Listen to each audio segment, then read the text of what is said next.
Hello, everyone, and welcome to this episode of Pod Save Chocolate. My name is Clay Gordon. I'm your host, and today we're going to take a look at some transparency reports and reporting. And I thought it would be a good idea because I spend most of my time focusing on large companies and with non-governmental initiatives, non-governmental organization initiatives, that what I thought I might do is I might take a look at some smaller enterprises and the way that they are doing their reporting, because the same sort of set of standards which get applied to big companies should probably also be applied to smaller companies. Before I get going, what I'd like to do is remind everybody that they can go into the comments, whether it's the live chat on YouTube or the comments on LinkedIn or Facebook. And if you have a comment or question, you can put it into the chat. I will see it, and I will get the question up on the screen. I will get it asked, and I will do my best to answer it in the course of the episode. Before I continue, I'd like to also mention that this episode of Pod Save Chocolate, like every episode of Pod Save Chocolate, is sponsored by the members of the Chocolate Life. This is the homepage of the Chocolate Life right now.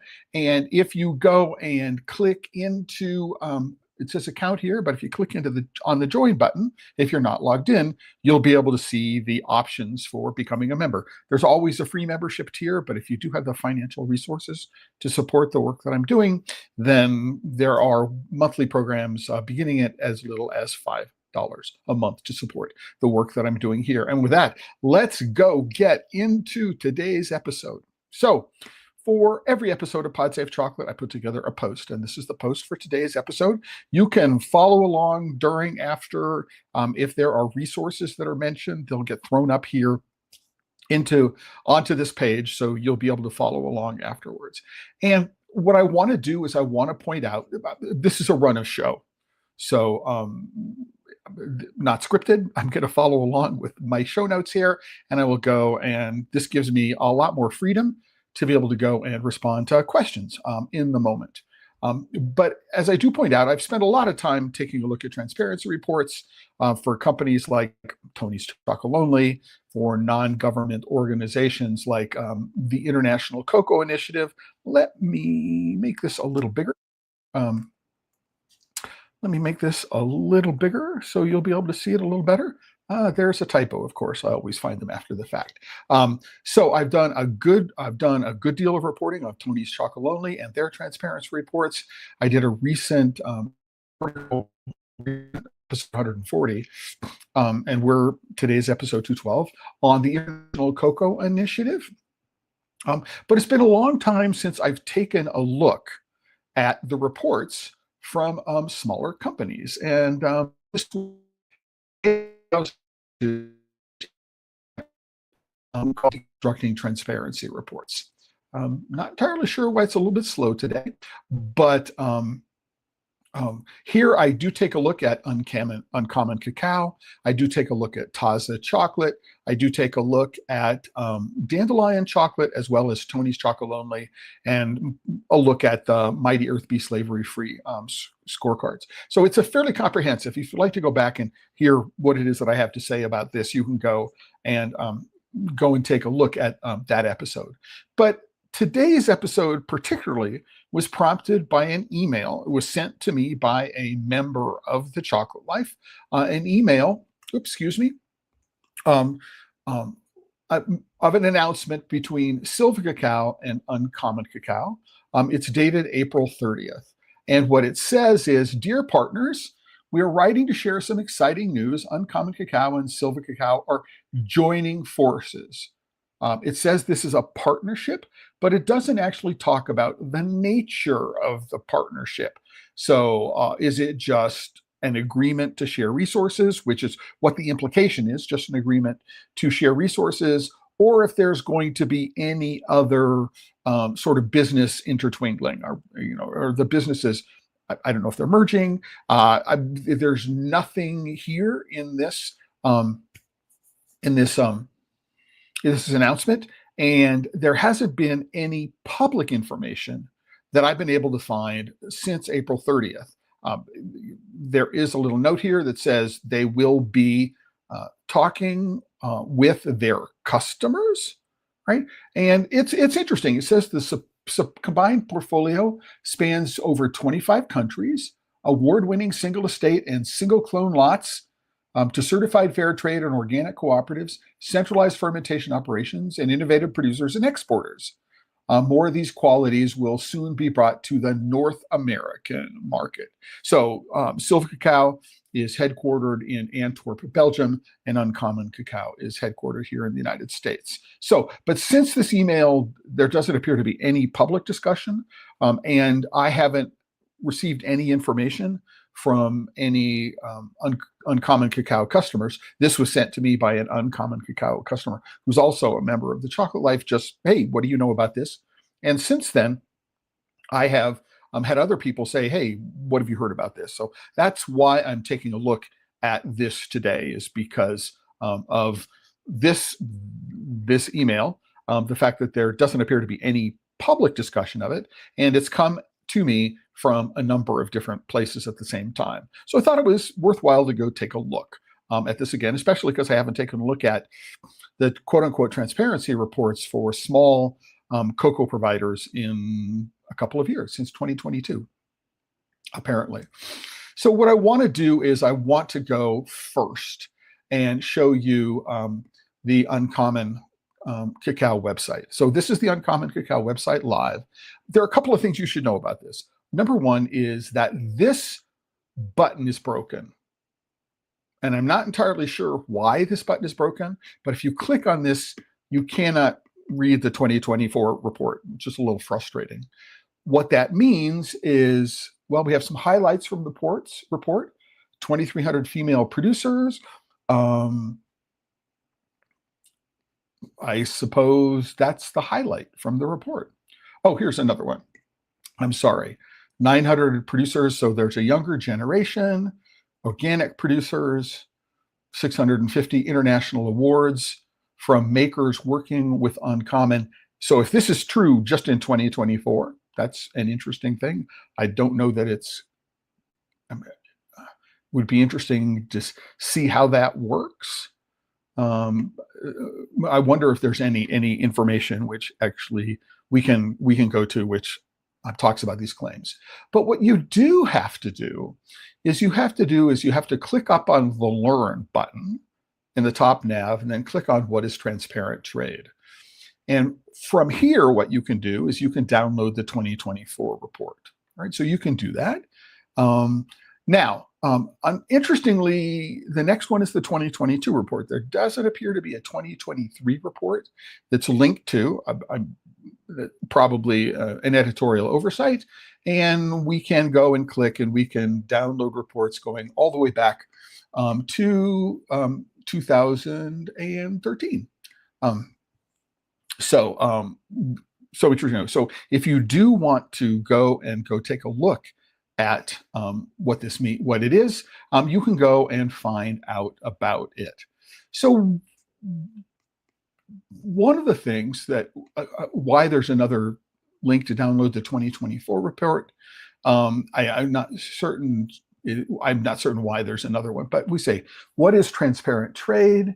The difference between traceability and transparency is published and verifiable data for each and every step in our supply chain. And so that is their metric and their rubric. So let's go take a look at that if we can. So let's go take a look about the traceability, transparency, published and verifiable data. So we're going to go and jump over to, this is preview. And what I've done is I've downloaded all of the transparency reports. So we can go and we can take a look at them individually. So here is the 2013 report. Let's get it full screen. Just something really, really interesting here. It says that this is issue number 2 of what they called their impact report. So I don't know where issue number 1 is. There's no link to issue number 1. If anybody knows where issue number 1 is, hey, Emily, anybody from Uncommon, if you want to email me that report, I would be interested in knowing what it is. So let's go through and let's see how they talked about transparency and published reports. So you'll see an evolution. one of the things which I do appreciate about this first year's report is what they do is they talk about something called the Global Investing Rating System, of GIIRS, right? Which provides an independent judgment of social and environmental impact for companies and investment funds using a rating scale of 1 to 4 stars. Now, one of the things I didn't do is I didn't provide a link to the GIIRS website. I will do that, so we can go take a look at it. But what we do is we find that this is what the independent assessment by GIIRS has done on 4 different metrics. So governance, workers, community, and environment, and the ratings. So 2 out of 5 stars, 2 out of 5. Wait a second. How come I'm not? Oh, here's interesting. Here's interesting. You guys can't see this. You guys can't see this. And the reason why you can't see it, I am sorry about that. I did all this work to try to figure out what. Let me see if what I can do is. So I'm using a new browser, and what's happening with the new browser is that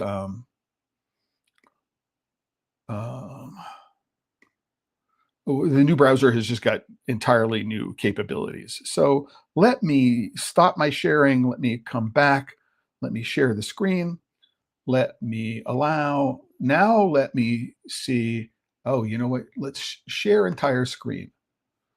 Good. Now let me see if that fixes the problem. Again, it's a new browser, has an entirely new user interface. It's built on Firefox as opposed to Chrome. So I apologize. I can't go take a look at everything. So again, let's going back here. So this is the Global Impact Investing Rating System. I didn't provide a link. I'll update the post for today's episode and put the link in here. But what you can see is that GIIRS has taken a look at governance, workers, community, environment, and given scores on a 5-star scale. So I do like about this is that it is an independent assessment. So MMC scored high. We're talking about workers. MMC scored high on compensation and employee professional development and received extra points for starting a worker ownership program. The working environment in GIIRS evaluates written policies on absentee days, sick, health, and safety policies in the workplace. But it doesn't say anything about why it only got 2 out of 5 stars. It scored high on compensation, didn't say where it's scored low.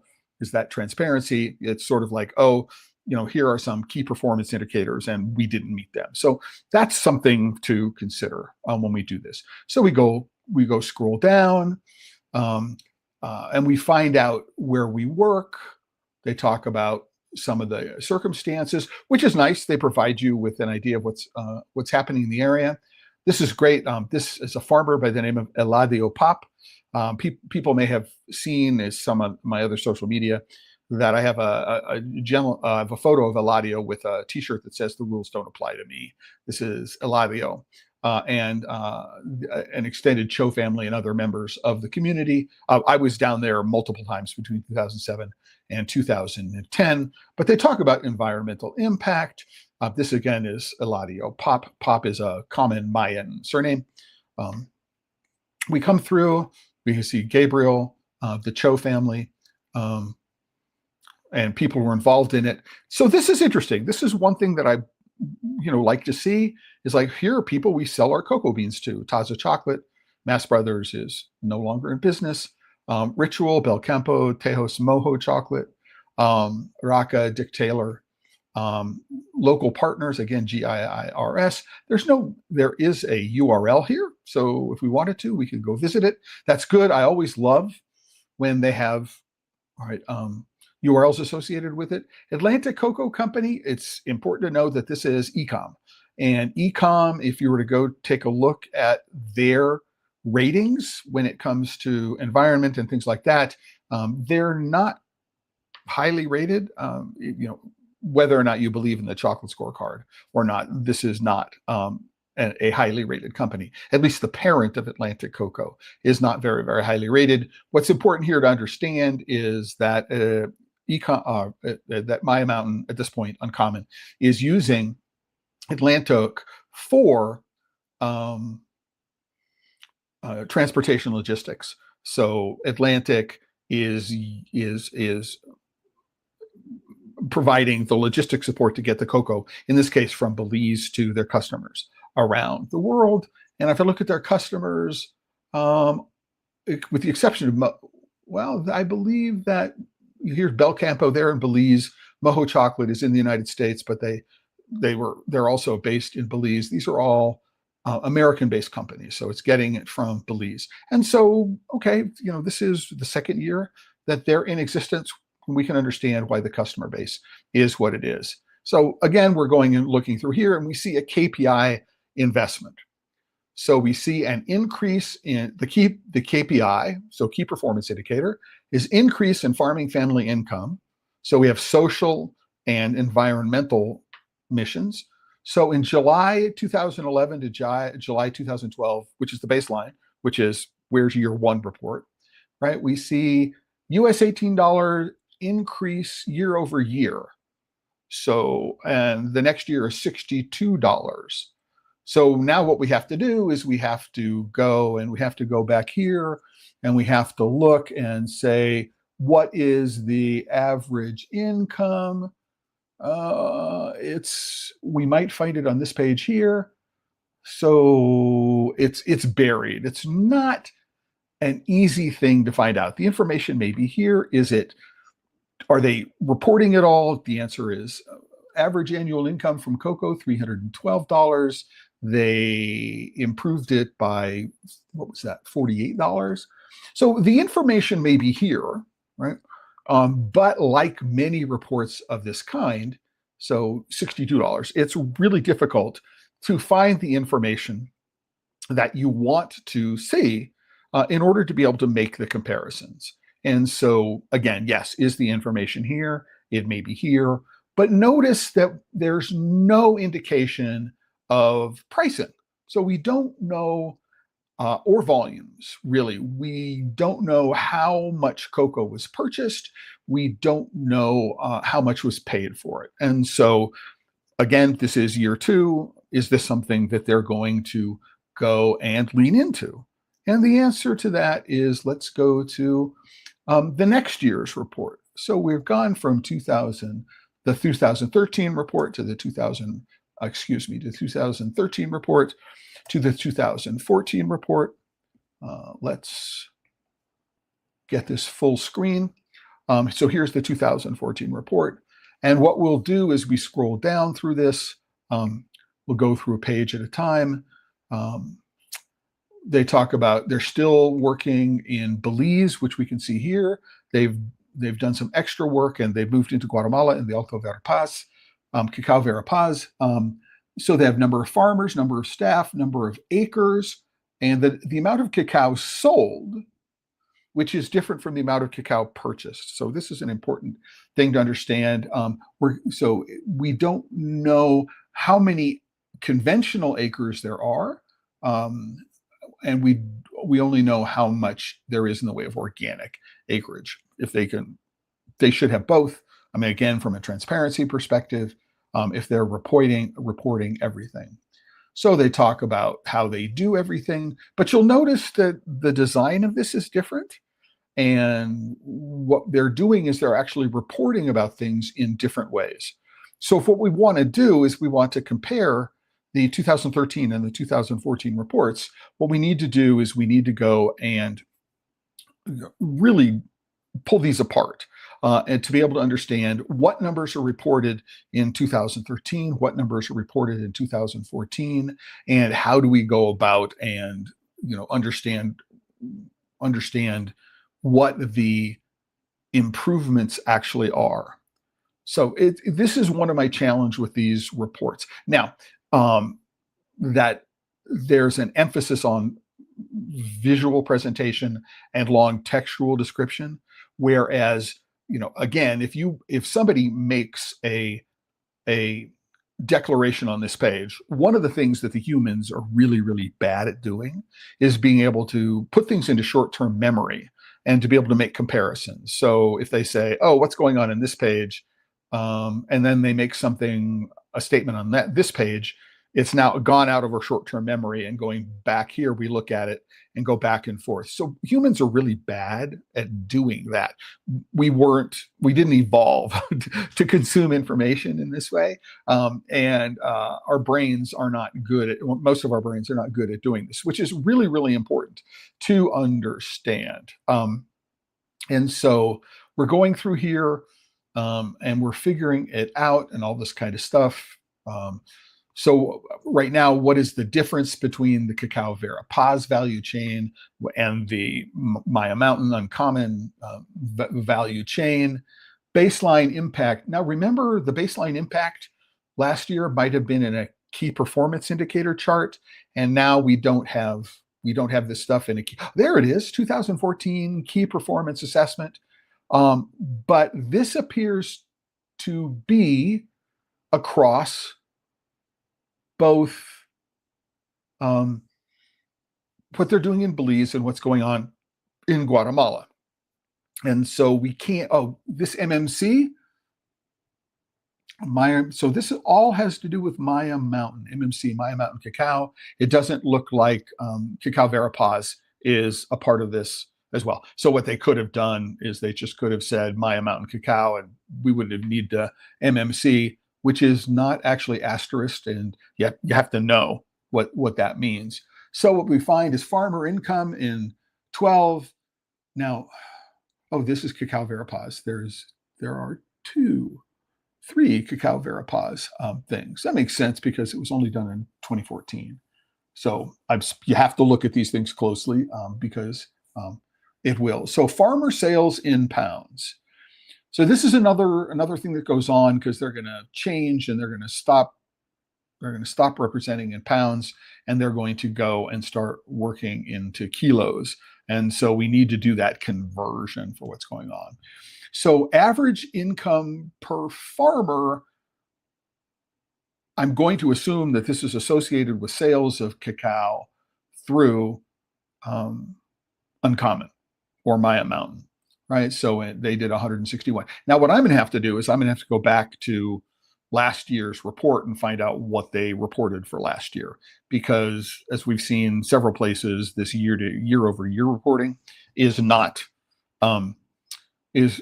sometimes it doesn't get copied over properly. And so what we've got here is we got some information, but there's some context and not the entire context. The KPIs here are different from the KPIs in the previous report. There are more of them here. They're different and all that kind of stuff. And just so reporting is a little more challenging than people make it out to be. So this is great. We've gone from a relatively short list of partners in the previous year to many more partners. Tejas is still a buyer. Taza is still a buyer. Ritual is still a buyer. So the Mass Brothers at this point haven't gone out of business, so they're still a buyer. And it's a great list. Charm School is no longer a business. Cotton Tree is related to Moho, which is still here. Maverick, Paul Picton, Madre in Hawaii. I mean, there's a lot of great chocolate maker here. Some interesting ones. Lake Champlain Chocolates.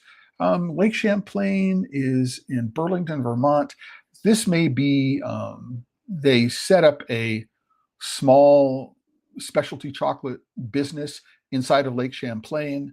Blue something or other, I forget, not the bottle, I believe. Anyway, so this is great. I mean, it would be like to know where the international distribution of this is, field partners, and then international partnerships. So no longer GIIRS for some reason. There's no talk about why they're no longer working with GIIRS, and there's no pricing data, right? And so at some point they decided that they would start including pricing data with in their reports. So let's go, Melissa. So let's look at, we've gone 2013, 2014, and now we're going to go to 2018. And let's go take a look at it. One of the things that they do, right, right, is they've adopted a visual language, which is much bolder. Um, it's going to get more confusing over time, but they've adopted a language which is much bolder than in previous ones, right? They talk about transparent trade. So chocolate makers are increasingly held accountable for the relationships they have with suppliers by consumers who want to see impact, authenticity, and transparency in the supply chain. Absolutely true.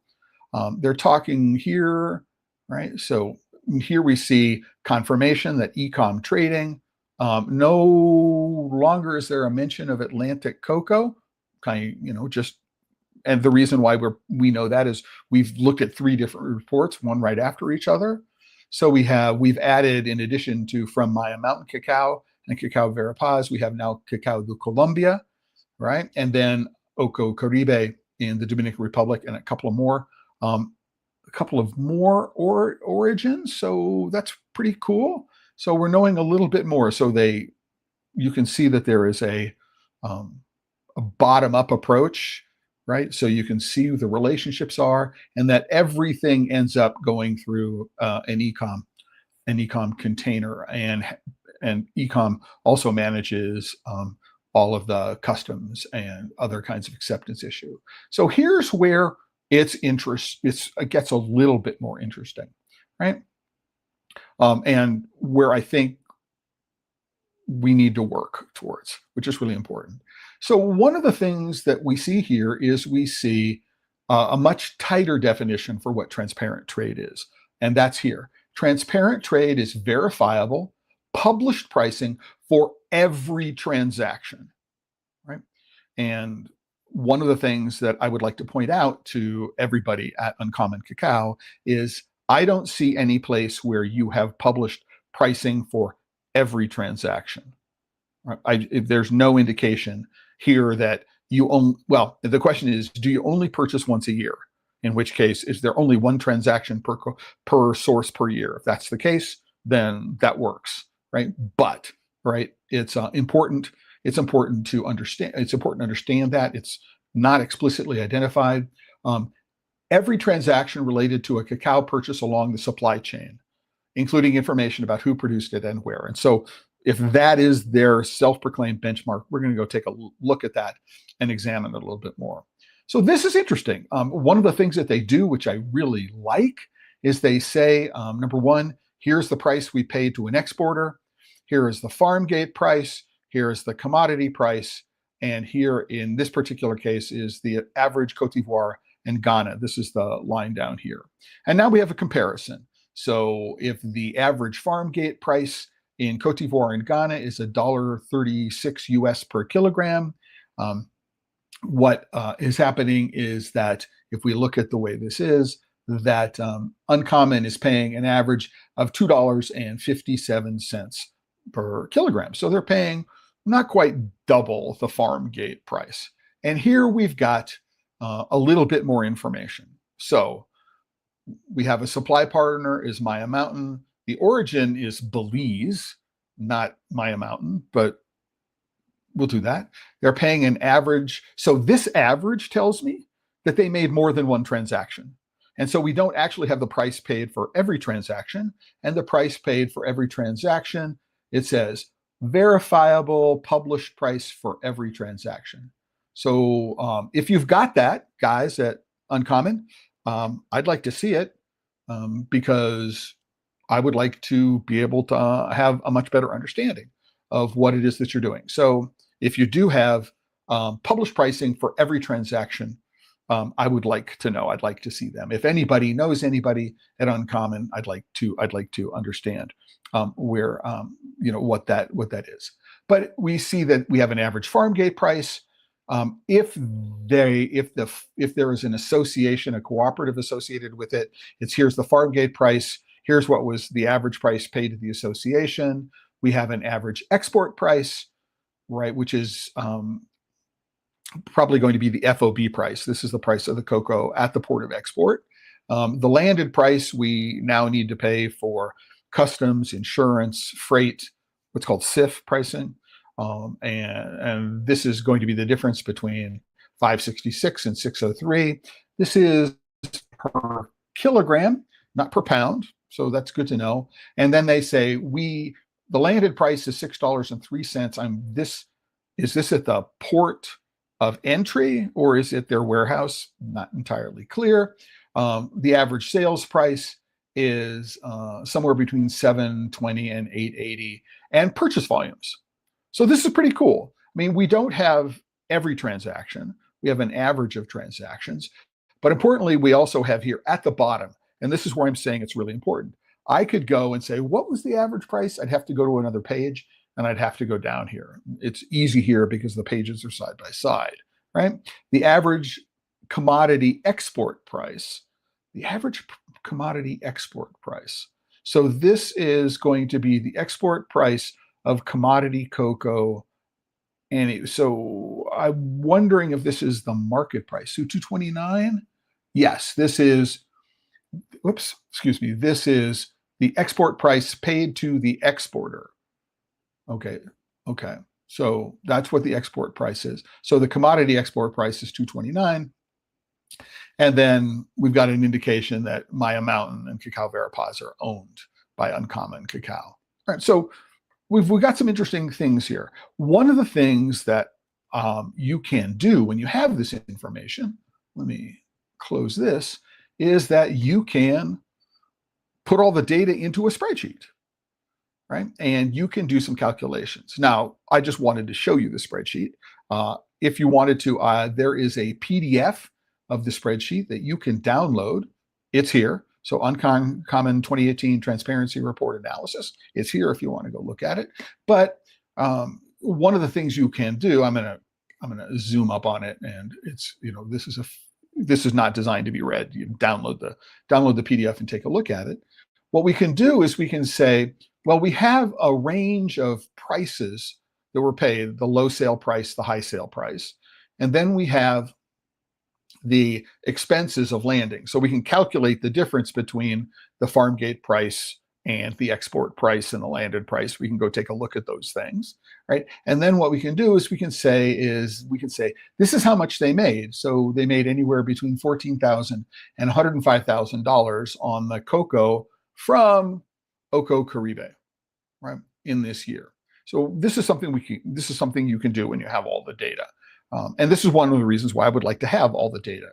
The colors here represent min, max, and then average. So this is the minimum price paid, $1.49. The maximum price paid was $3.10.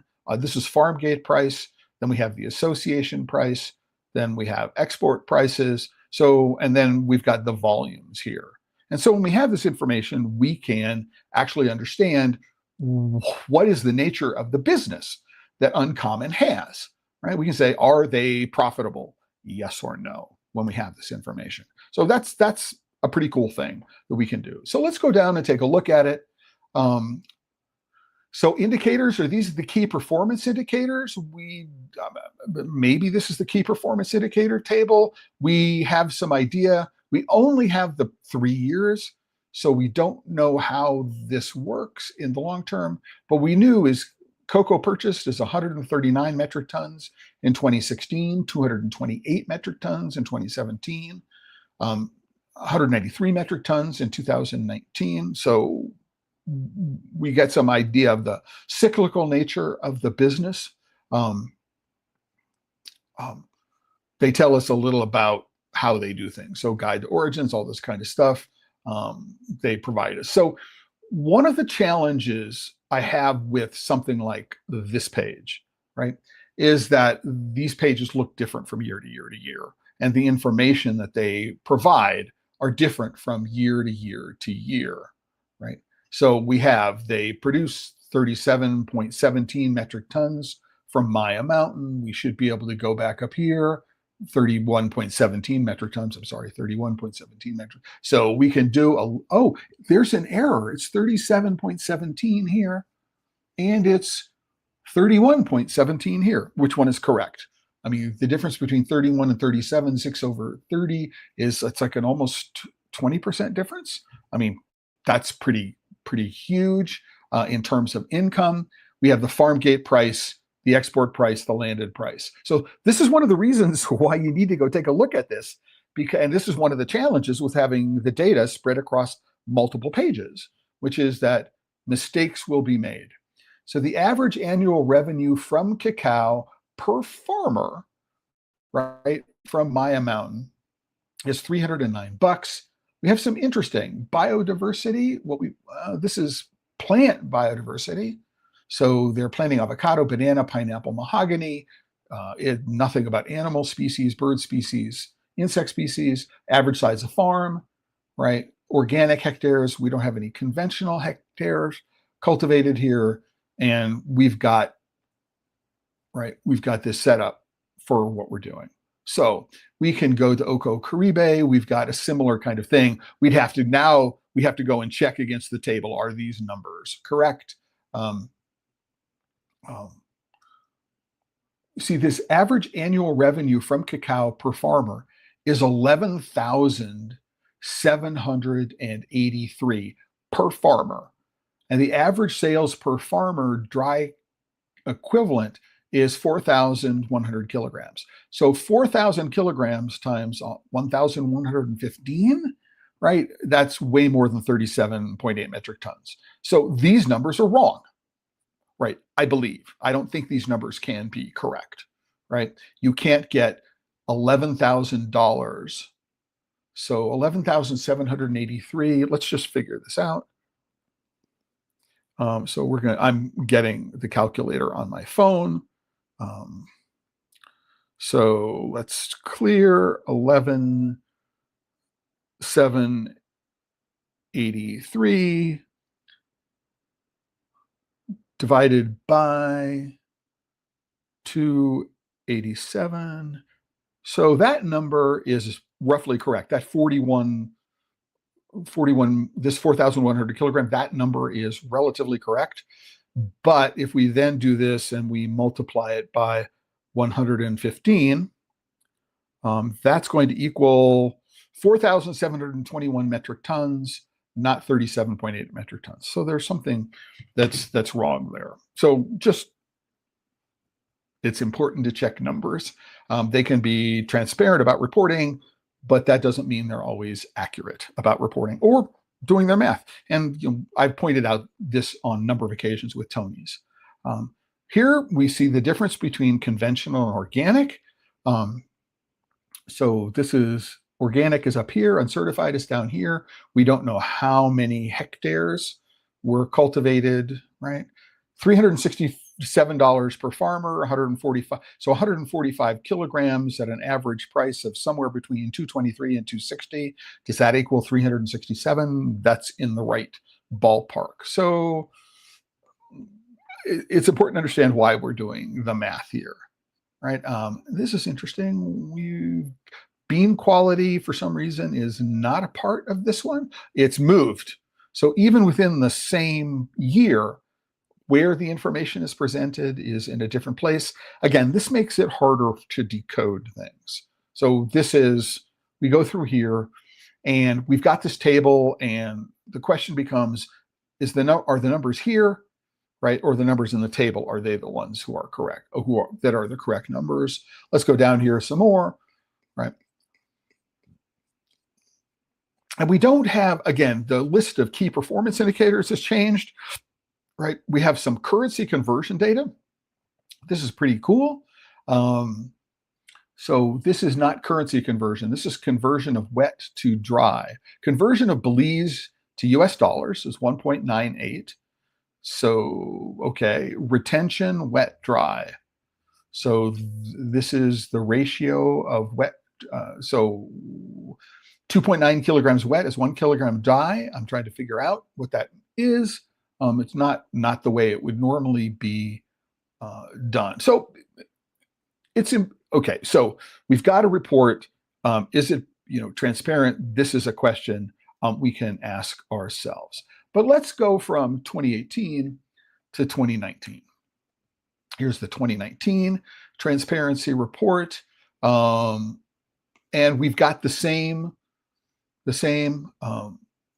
chart here, but now we have a another element in it. There are 5 on this. Were there 5 in the previous one? I'm not entirely sure. 4 or 5. Oh, so we can get an idea. So there's some comparison. The average Cote d'Ivoire farm gate price is $1.38. The average farm gate price that Uncommon pays is $2.51. So is that 251 better than the previous year? We'd have to figure out what the percentages were in order to understand in terms of absolute value. We've taken the key performance indicators. It's 3 years rolling. We don't have the historical stuff. This annual farmer revenue calculated based on smallholder earnings only, not entirely sure what that means, but I'm guessing this is how much the average farmer earned from cocoa purchased by Uncommon. I hope that's what it means, but it's not entirely clear that's what it means. And now we go to, where's the table of pricing? There's no pricing table here, or if there is a pricing table, it's moved. We go to a BOKFA, and here's an interesting thing. We've got average price paid wet per kilo, right, as $1.71, and then average or per dry per kilo, and so 171. So the average, prices are, here's a case where we've got prices paid per kilo wet and prices are per dry kilogram equivalent. So what does that mean, right? It doesn't appear to work to me. This is why looking at these numbers and looking at these reports are important. And this is where, hey guys, Uncommon, if you are in fact compiling these reports, having a spreadsheet, having a database where you can run reports, where you can look to find these inconsistencies before you actually publish them, is something that I would really, really recommend, right? You don't have the management controls in here, right? And this is transparent transactions, guys. This is transparent transactions, and they made a fundamental error. 171 per kilo wet, 171 per kilo dry. I don't see how that works. We look at Chabon. They're in Guatemala. So this is where they've got 93 per kilo wet, and they've got here are the equivalent dry prices. Now this 93% kilo wet, right? Is it the same for organic and conventional? Don't know the answer to that question. Doesn't say there. Oh, here we go. I'm sorry. Yes, it says that the price paid wet or dry doesn't matter whether it's organic or it is conventional, which is kind of interesting. 663 average sales per farmer in wet kilos. Average annual revenue, 663 times 93 makes sense, but the farm gate price here is 260. Those numbers don't appear to add up. They don't make sense, right? So again, 96 per wet kilo, 91 per wet kilo. They're getting the same. We need to figure out what these numbers actually look like. So it's really important that you go take a look at the math and you figure out what's going on. And farm gate price, export price, landed price, sales price, there's not an association associated here, but we have an association price when there is one. Those are good things to know. Farmer impact, we don't have, well, this is because this is an estate. All we can talk about is the number of employees in the estate, because it's not a farmer-owned kind of thing. Oco Caribe in the Dominican Republic and Duarte. Be nice if they actually said where in the DR the Duarte province is. And here's another one where we've got a problem. We've got 50 metric tons, $10,000 per farmer, 9,000 average sales per farmer in wet kilograms.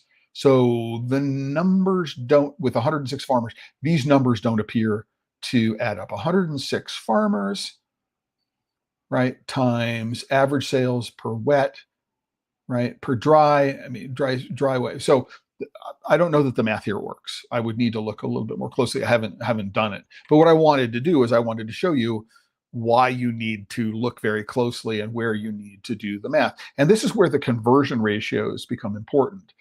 in general, what you might say is the average is going to be roughly 40%. So if you have 1 metric ton wet, it's going to be 400 kilos dry. That's the average ratio. I suppose that's 2.5, 2.5. That would be on average.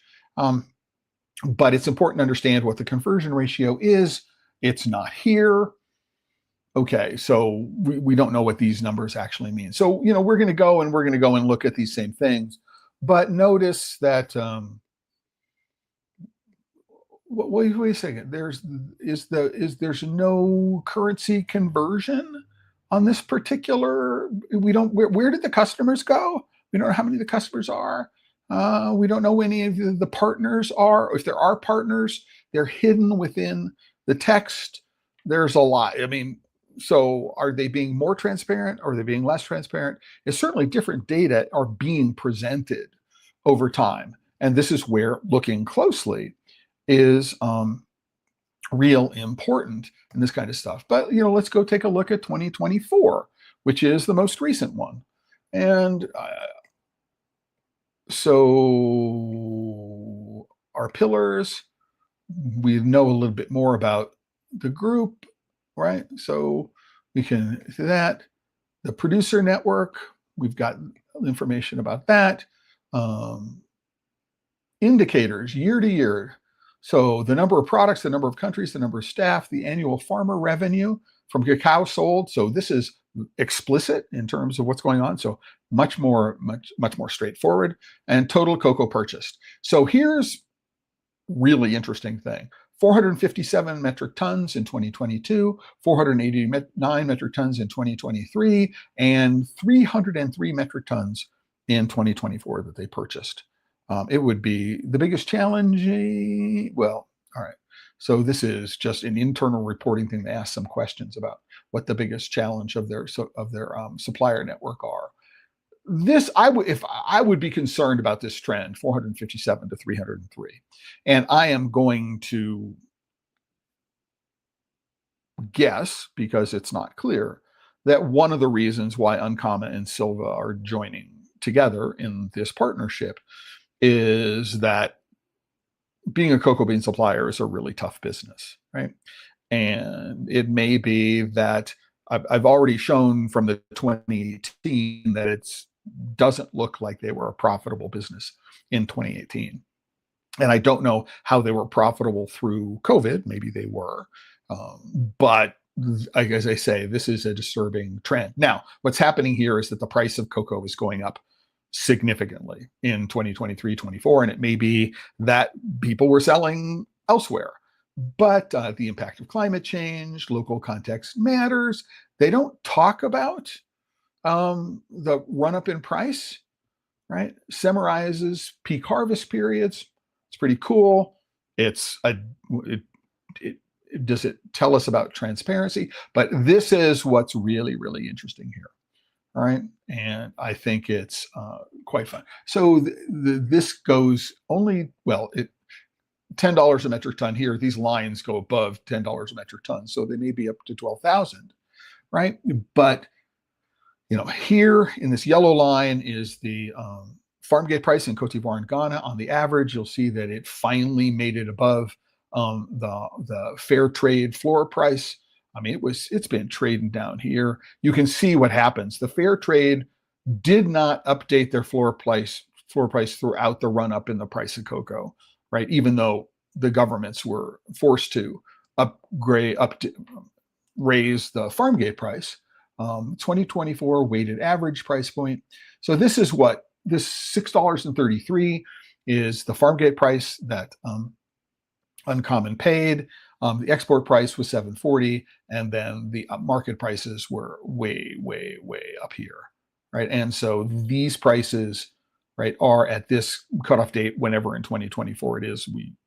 I'm going to assume that it's December 2024, right? But this gives you a nice visual explanation of what it is that goes on. But notice that their price, right, the Uncommon's price hit $6.33 a kilo when the market price was way up here at 12,000. So while it is much better than the farm gate price in Cote d'Ivoire and Ghana, while it is significantly better than the fair trade price, if Uncommon is purchasing a lot of cocoa from Cote d'Ivoire and Ghana, what's happening is that's depressing the average price that is being paid. But hey, we have the table coming back. So a Bokfa average farm gate price 371. There was no association price because actually this 371 may be here because a Bokfa is a cooperative. So the CIF price, customs, insurance, and freight, that's the price at the port of export in Ghana. So Accra, perhaps. The average sales price, we don't know what the landed price is. And we don't know how much they purchased. So we have this table, it's come back again, but they're giving us significantly less information than they did in previous versions of this table. And what we've done is now we have to go back here in order to be able to find out what average numbers are. There's a lot of room in this table to be able to go and say, okay, what are the average prices? So Maya Mountain. And now what we've done is, oh my gosh, so prices are per kilo dry equivalent. We've gotten maybe a carbon footprint stuff here.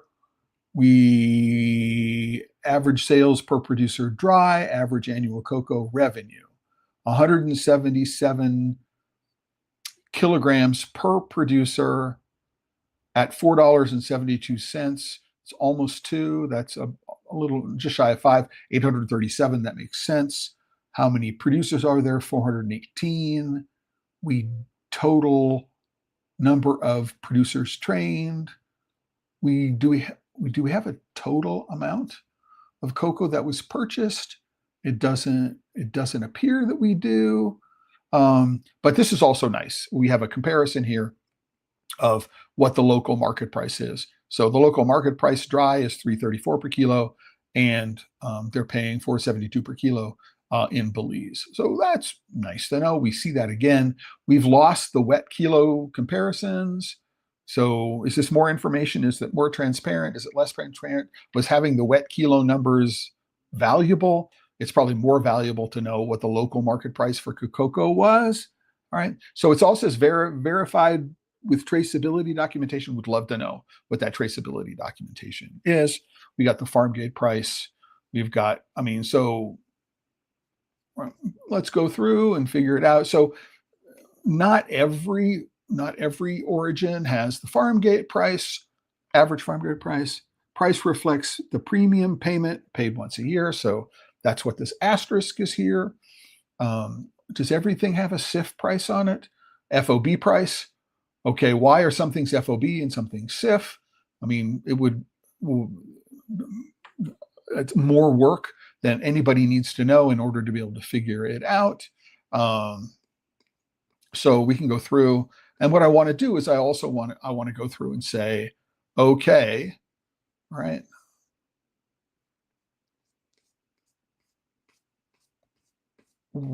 So the glossary of conversions, what they haven't done is they haven't done the conversion of wet to dry here. All they've done is they've given us an exchange rate conversion. All they've done. This is great, an exchange rate conversion. But this is the average exchange rate. So what I need to do is so the Belize dollar is about 2 to 1. So 2 Belize dollars for 1 US dollar. And so I could go through and I could do a conversion on the numbers. It would be a real challenge to go and figure out what this meant. So, and I'm going to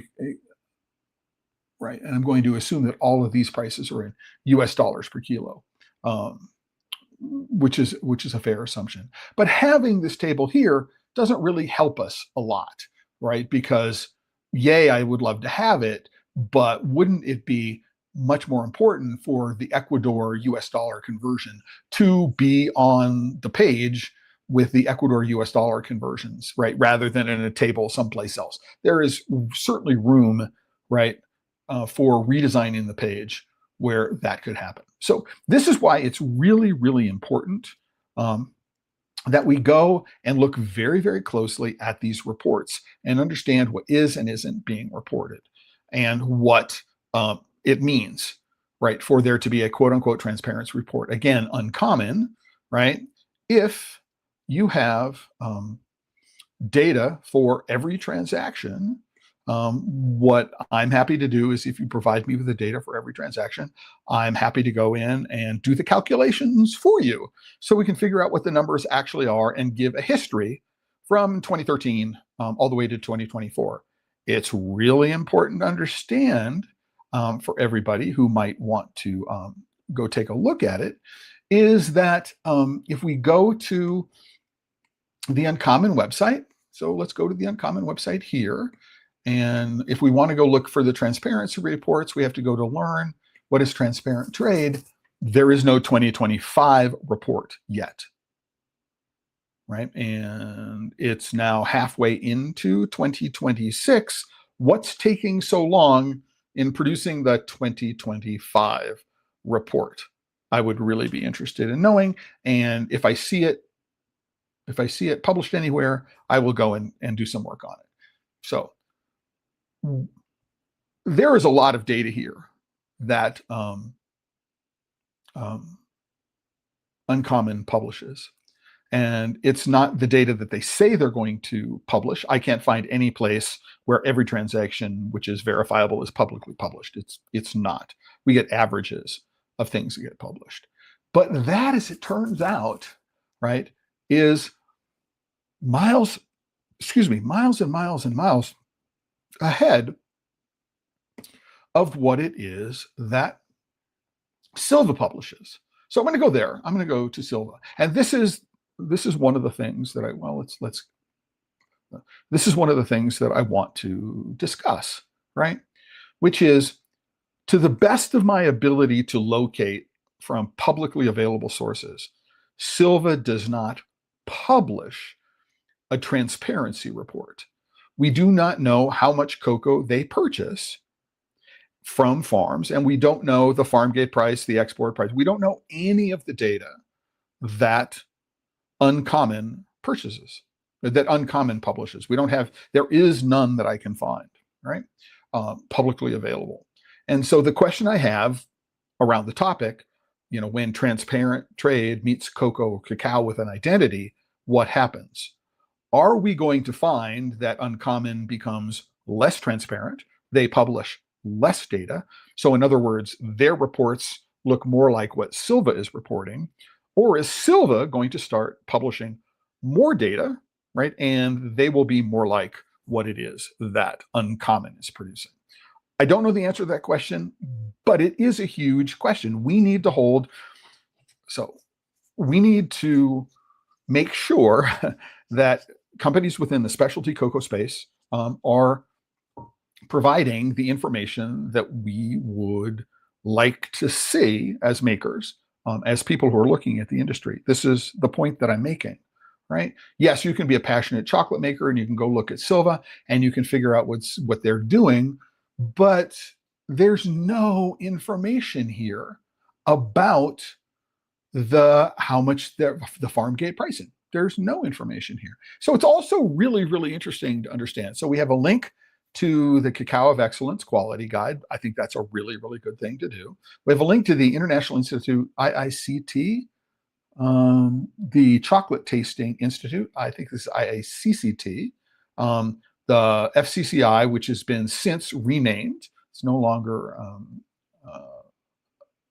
or it's just they used to be named something else, and now, anyway, I'm an hour into this. This is not scripted, and I'm responding to things. And then a quick shout out from Mike King at Encore Coffee and Chocolate in Kansas City. Hey, Mike, how are you doing today? Hey, I just want to let you know that this coming Sunday, right, at 10 o'clock Mountain Standard Time, if you go to the member newsletter, the link for this month's AMA episode is in the newsletter, and I will go to I will join from the newsletter, not from my calendars, to make sure everybody is on the same link. But I do want to go take a look at this. So we got Guatemala cacao, and we can read about Thailand cacao. And this is where my questions about how uncommon will influence the reporting of Silva and how Silva will influence the reporting of uncommon. It's really important to understand. So we run through this and run through this and run through this and blah, blah, blah, and local partners. Oh, we have 2 local partners, one of which is called EcoShift. That's interesting.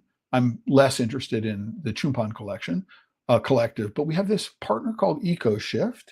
And then we have this other partnership, which is down here, which is called Origin, ORIJIN.io. So Origin, ORIJIN.io.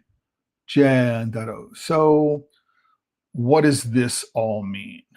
So there is a link here, which is important. I can click to this, but let's go and figure this out. There is no direct link to Origin and none of the see this, I don't know if you can see it, but there's no link over EcoShift. There's no link over Origin. So let's go take a look at EcoShift. So EcoShift is a company. They're operating in Thailand. They have products from a couple of areas, right? They're looking at EU compliant markets. It's a badly designed website. It may be that this is Firefox and not Chrome. And all of these products will soon be distributed by Silva Cacao. So now we can see what's going on, the supply chain. What are they doing? So they have this thing called scales framework to assess and strengthen sustainability, but they don't talk about scales, right? If you want to go learn more about it, they take you to a sign-up form. Hey, tell me more about it. So we don't know what scales is at all. It's just a framework, and we have to give up an email address and in order to be able to learn more about it. So this is what we can find out about EcoShift. So we go to the About Us page. They have a vision to connect sustainability and technology. They talk about the scales framework, but they don't actually talk about the technology, right? Building verifiable agricultural supply chains from farm to fork, right? Cooperatives and food artisans combining field support, product development, and digital traceability to ensure fair, transparent, and resilient value change. We can go to their initiatives, and they don't talk about the technology or anything like that. We can go to EcoShift, which is where the home company is, and we don't know anything about their technology, right? However, Origin is a technology platform, right? Some of the people who were involved in creating the platform were also the people who are among the founders of TOAC. And you can learn a little bit more about it. So here with the EUDR solution pages, there is an online database. And how does it work?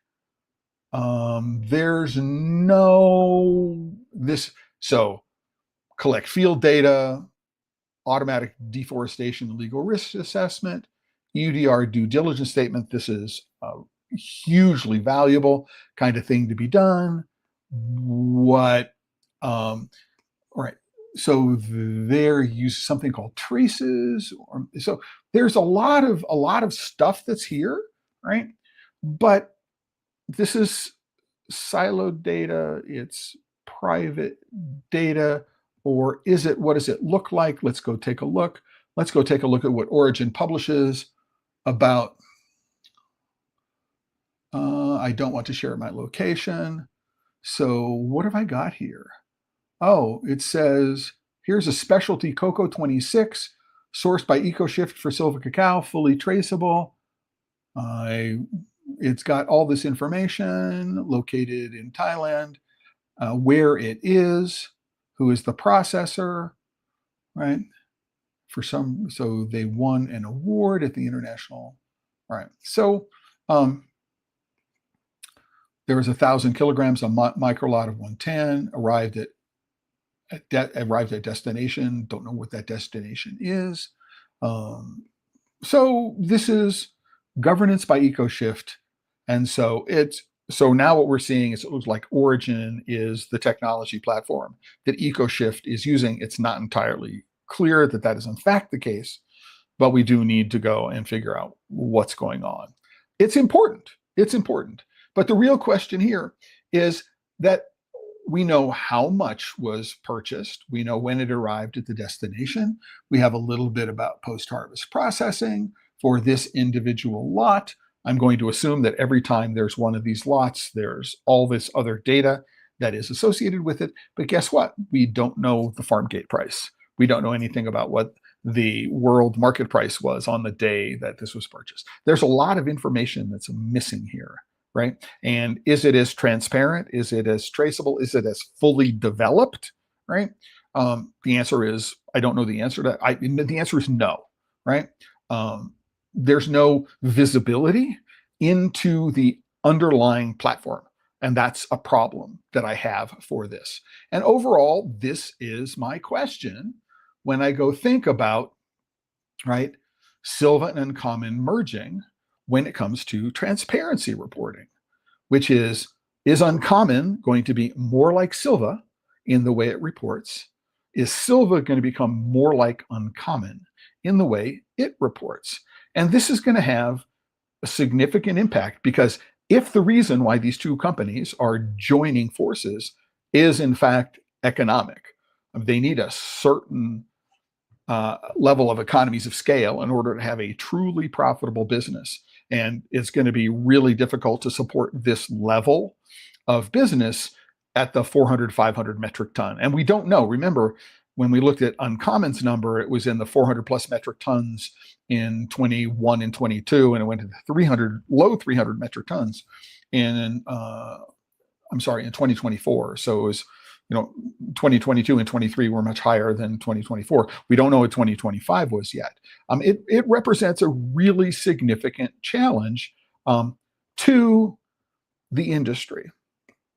And that's why it should matter to you, right? Because this represents an extremely serious challenge to the industry.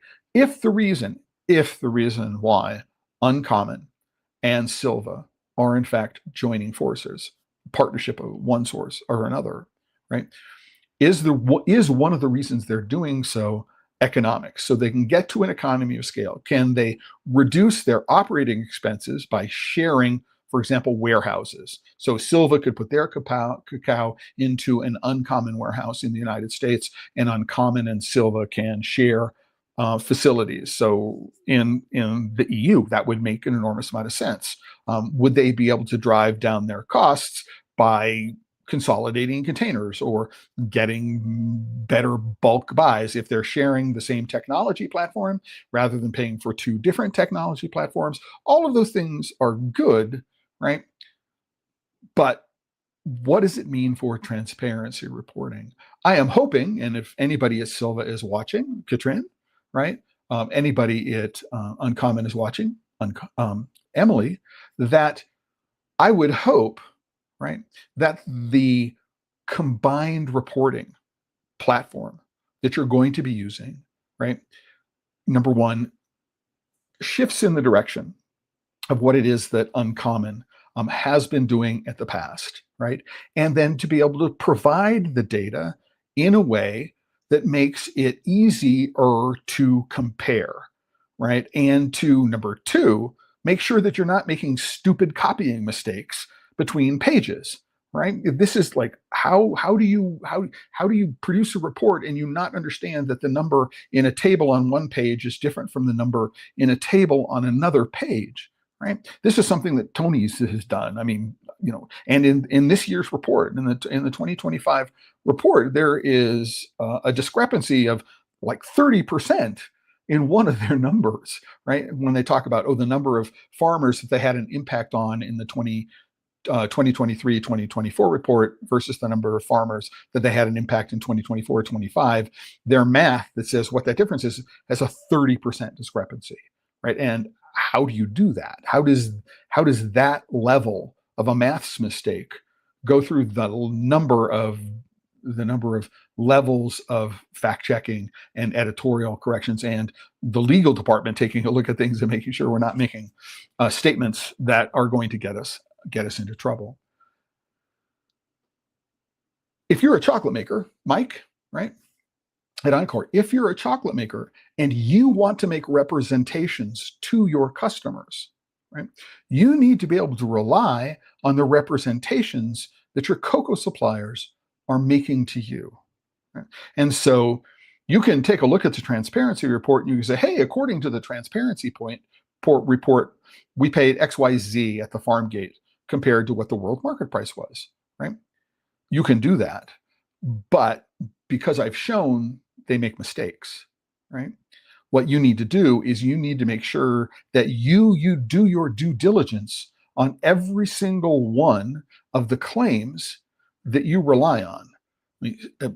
Some of them may be correct. Some of the math looks to be incredibly wrong, right? And that's what you need to pay attention to.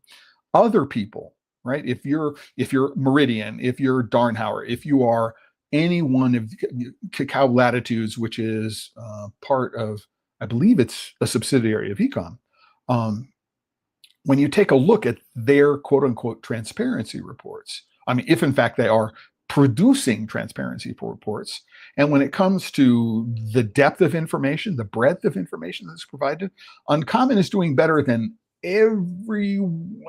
maybe better than everybody else that I can think of. I mean, there's some really interesting stuff when you look at some other ones. For example, if you want to look at the way Taza talks about Zorzal and what Zorzal is producing and what you can get from a Zorzal, their website, it's just really, really quite remarkable if you think about what they're publishing and what data you can get. But it's all fragmented. They're all measuring different things. They're all measuring different things in different ways. They're reporting this. You don't know if the math is correct. It's a real challenge. And so I want to challenge specialty chocolate makers. I want to challenge the suppliers of specialty cocoa to do better, right? To be more open, to publish things, right? In ways, right? In formats that enable people like me to be able to go and download them and to very quickly check them just to see if you're making mistakes. I am happy to provide you, right? If you do that, I'm happy to provide you with my analysis and where I think you've made a maths mistake so you can fix it, right? You know, you've got a 2018 report, which has got a math mistake in it. Well, you know, go and upload an updated 2018 report saying, oop, all this time, there's been this really, really silly mistake and we fixed it. And by the way, this is what we fixed, right? Just everybody makes mistakes, right? Don't hide behind them. Just admit that you made a mistake, right? And work things. And it turns out that guess what? People will trust you more for fixing a mistake and acknowledging that there was a mistake and that you fixed it. And it was pointed out to us by someone in the community, right? Right. It's important that we do that, right? And I'm going to go continue this conversation this coming Tuesday and talk about transparency or the lack thereof in chocolate awards. What do we know in chocolate awards about what can we tell, all right, about what's going on, who's doing what, all that other kind of stuff. It turns out that it's just as fascinating.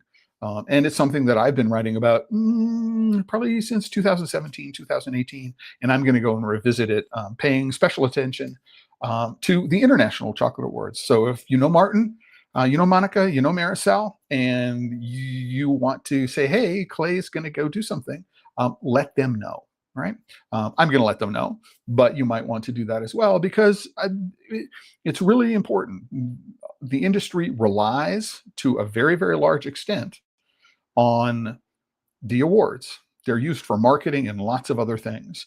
And what do we know about the transparency associated with the way the awards are in fact reported? And how do we go about understanding the market for specialty chocolate better? Is there a way to understand the market for specialty chocolate better? I think there is, and we'll go talk about that. But at this, I want to thank everybody who's been here to the end, no matter if you watched for 15 minutes or the entire hour. And I want to point out that this episode of Pod Safe Chocolate, like every episode of Pod Safe Chocolate, is sponsored by the members of the Chocolate Life. This is the homepage of the Chocolate Life right now. You can go click on the join button, right? There's always a free membership tier. And if you do have the financial resources to support the work I'm doing, more episodes looking at deep dives into specialty chocolate, specialty cocoa, what's going on in the world, you can become a member and support with this at as little as $5 a month. If you do join on a yearly basis, the upper tiers, Team TCL Leader, Champion Guru, come with coaching and consulting hours included in them. And so if you want me to help you and your business, go take a look at whatever, equipment, marketing, packaging, whatever it is you might want to do, you can become a member of the Chocolate Life at one of the higher tiers, and you can ask me anything about chocolate or cocoa, about your business. One final reminder, this Sunday, the 28th of June, is the June member AMA call. So this is for free and premium members, any level of membership, for an hour and a half starting at 10 a.m. Mountain Standard Time or Pacific Daylight Time. You can just go into a Google Meet room and you can ask me anything about chocolate or cocoa. You do have to be a member in order to be able to unlock the link to the room, which is in the, where is it? So I'll show you the way it works, because I can do that. Excuse me. So really quickly, we're not going to be too long. So again, the home page, if you are, here is the June 2026 member newsletter. And if you're not logged in, you can't see it.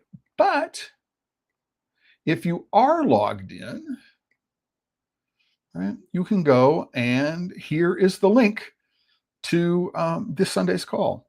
So I will be here on Sunday the 28th. The reason why it's the last Sunday of the month is because the 14th was Flag Day and the 21st was Father's Day, and I didn't want to schedule this on top of holidays. So it is this coming Sunday.